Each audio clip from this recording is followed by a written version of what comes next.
let's take a look at how to control the heat and air conditioning, in general, the climate control system on the Dodge Hornet. It's a little bit confusing, so let's take a look over at the gauge cluster here, and we can see exactly on the screen how we're gonna do it. So we're gonna start by going to comfort. That's where we're gonna be able to control all aspects. And you can see we've got this little diagram of a person.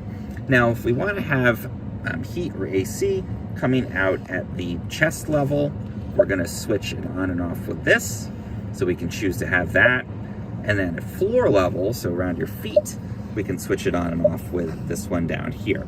Now you can see it's not gonna let me have none of them. If I've got the system on, I have to choose one or the other, or both if I want it to come out of both places. So again, already a little confusing. Most cars have a dual mode and then a kind of chest level and foot level, but this one you have to select it by yourself. Now we can choose to have the air conditioning on.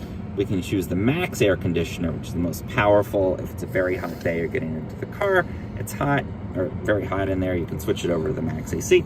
If we do want to switch this off, we can just press the off there. So it's going to switch it fully off. We can also engage the front defroster. That's going to be here. So that's our third option for where we want the heat to come out.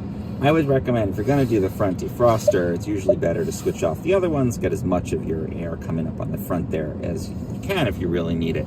Now, if you need the maximum defroster, that's over here. It's also going to engage our rear defroster over on this setting. So a lot of different things that you can do there. Generally, most people are probably going to drive with the defroster off. They're going to want to have both of the floor level and chest level engaged. Now, a couple other things here. We can control fan speed manually if we want to select over here, or we can press auto to let it control based on our thermostat setting.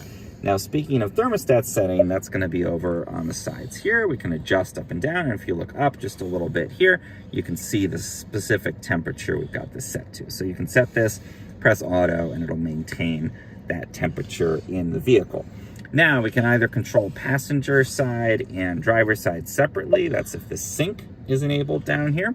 If we want to control them, we can control them together with sync. If we want to control them separately, we switch the sync mode off, and then the driver and passenger can choose their own temperature for their side of the car. So again, a little confusing. It's not exactly intuitive. If we look down below the gauge cluster, we do have some of these broken out as buttons. Switching on the air conditioner, for example, switching the mode can happen here. And then that's going to be reflected up on the screen, and we can control the fan speed down at the bottom, as well as settings like our temperature. So you can see that everything that's on the screen is mirrored down at the bottom. Most people are going to find it a little easier to use these, but you do want to look at the screen to see what settings you are on.